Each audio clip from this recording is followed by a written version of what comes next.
Hello everybody, I've been asked to do this video and it's about relief for sciatica. So first things first, what is sciatica? So the sciatic nerve, I am using a very ancient 1949 edition, my grandfather's, of Grey's Anatomy.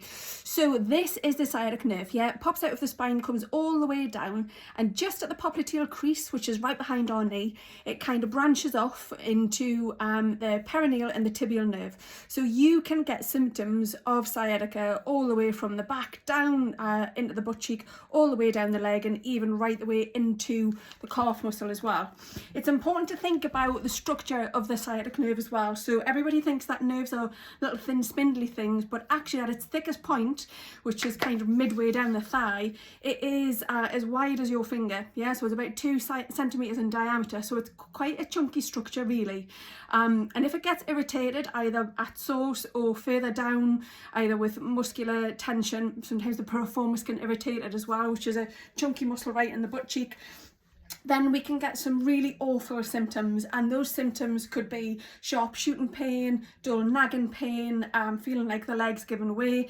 So it's really important to note though that you actually have a diagnosis of sciatica before you embark on any kind of treatment.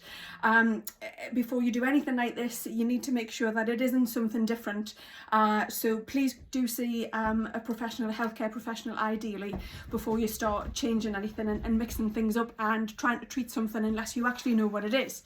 So when we think about that nerve, quite often it can be a little bit irritated, and that's often why we get pain. So the first thing to do is try and release the nerve a little bit. So if you think about the nerve, so I'm just going to pretend my finger's the nerve. So you've got your nerve, but wrapped around that is called a myelin sheath. Now anything that begins with my relates to muscle. So you've got muscles, tiny little thin muscles that wrap around the nerve. So if you imagine, you can stretch a nerve just like you can stretch a muscle. So that's pretty much what we're going to do. So the first thing that I'm going to show you is, I'm in my living room and I am surrounded by doglets, by the way, so woo. So don't have a great deal of room here, but it's the tidiest room in the house. So I am going to show you the first thing. So I'm going to sit on the stool that I use to reach the top of my kitchen cupboards because I am that small. So the thing that we want to do first and foremost is try and stretch that off. It's called a neural glide. The best way to do that for the sciatic nerve is what I'm going to show you now.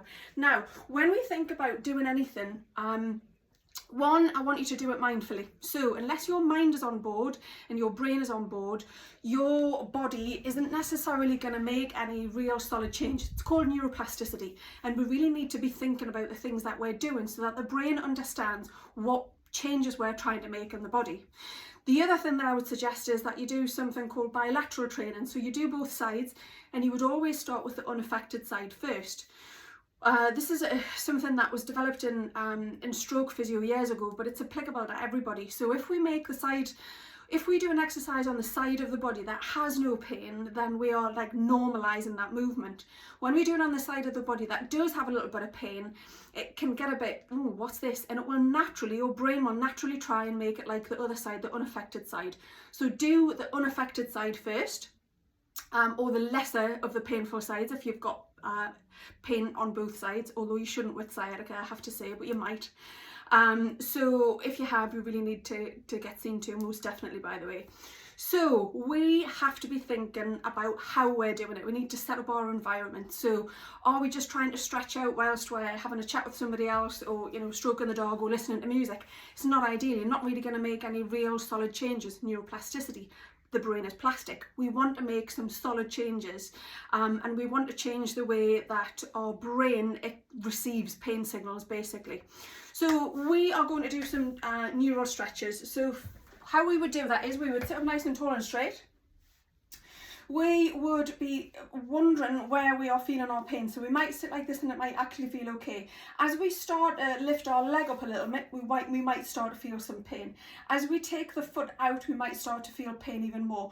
We will then flex the toes up, I'll position myself again, up towards us, and we might feel that pain even more again. As we slump down, we might feel it a little bit more too, but we're needing to do this in order to stretch out that nerve. And then as we sit back up, we're going to point the toes, and then slump again and point the toes up the way, and then straighten back up and point the toes away from us. So we're going to do that just to try and really stretch out that nerve if we can.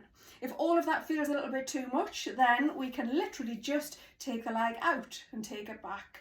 It's really important that we don't push into pain. So discomfort is fine, and that's kind of normal, but if something is super painful, we don't really want to be pushing into it, because we're just normalising pain in the brain. So if you think about a scale of pain, 0 being no pain, 10 being the worst that you can imagine, you want to be somewhere about up to a 4. If you're going over into a 4, you're kind of pushing the body to do something that it doesn't want to do. So we're trying to make you better here, not worse. So think about your neural glides, trying to get that foot up if you can, getting the toes pointing up towards the ceiling and slumping down, and then stretching and pointing away. And then we're just literally stretching out that lovely sciatic nerve. So that's the first thing. Second thing I'll be doing is getting on the back, on the floor. I'm hoping that you're still going to be able to see me if I do this. So I'm going to swap legs just because it's easier. So we're going to be lying on the floor. Can you see me there? Yeah. Going to be lying on the floor. We're going to take one knee, we're going to grasp our shin with both hands and a clasp around it, and we're just going to try and pull that knee in towards the axilla, so the armpit. So we're just pulling it in really, really gently. We can also do some little pumps with the foot here as well. So we are just pumping through the very final pieces of the nerve, if you like, and that can feel really good too. We can do alternate legs, remember, best side first, and we can also bring both legs up as well, as far as we can, that's comfortable, and we're just rolling around from side to side, just to try and loosen off that lower part of the back, and to try and give that sciatic nerve that runs through the butt a lovely nice stretch. We can also imagine that we've got a pencil stuck between the knees, and we are drawing a circle one way and then drawing a circle the other. So that's a really nice way to release off the sciatic nerve as well. Another way, back onto sitting on our little stool again, is when we think about anatomy and we think about where the sciatic nerve runs into, which is down through the butt cheeks, along through where the piriformis muscle is, which is kind of a wedgy muscle that's responsible for external rotation, along with the gluteal muscles as well and some other muscles. It's really quite important to try and make sure that that muscle is nice and stretched as well, not holding a great deal of tension, because of its proximity to the sciatic nerve. So a really, really nice thing to do is to take the foot, so take the ankle so it's over the other foot.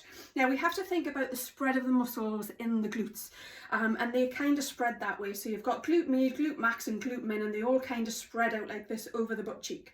So in order to stretch all of those pieces of muscle and fascia, we're nice and tall and straight to start with, and then we're just hinging over. So if you notice, I'm not slumping over, yeah, I'm just hinging over, and that's where I feel the greatest amount of stretch in my butt cheeks. So straight over to start with, on nice warm muscles. So maybe you've been and had a walk with the dog, or you've done some exercise, or you've been running up and down the stairs. So make sure that the muscles are nice and warm, otherwise it's a bit like twanging an elastic band that you've just put in the freezer. And then you want to be staying here for about 25-30 seconds. Takes that length of time for the brain to switch off the muscle and really allow the stretch. And then we're going to tilt the torso a little bit, come over towards the leg a little, and come over this way again. So if you look at my back, it should be fairly straight, yeah? So I'm literally just hinging from the hips. And then the final one is, so again, 30 seconds there. Hang on, I'm just gonna let the cat in. She doesn't want to be left out by the looks of it. And then the final one is where we might take the other hand and place it on the knee, and maybe this hand on our waist. We're going to come over to the side even more. So we're really getting that lovely stretching. So there's 3 different positions that we're stretching. So it's straight over, over to the side, and then right over to the side if we can. 30 seconds for each side, for each direction on each side. Hopefully they should help to ease the pain that you're getting in the sciatic nerve. Like I said, bit of a disclaimer, you really need to get this checked out if you've got any symptoms, particularly if you've got any numbness, it's called paresthesia, around the nether regions. If anything just feels a bit weird, if you've got any bowel or bladder problems, please get to a GP or an emergency room as soon as you possibly can, because they aren't good signs. Anything else at all, any questions, get in touch, you know where I am. Any feedback, also good, I really like that. And if you want me to do any videos on anything in particular, let me know. Thank you very much, bye.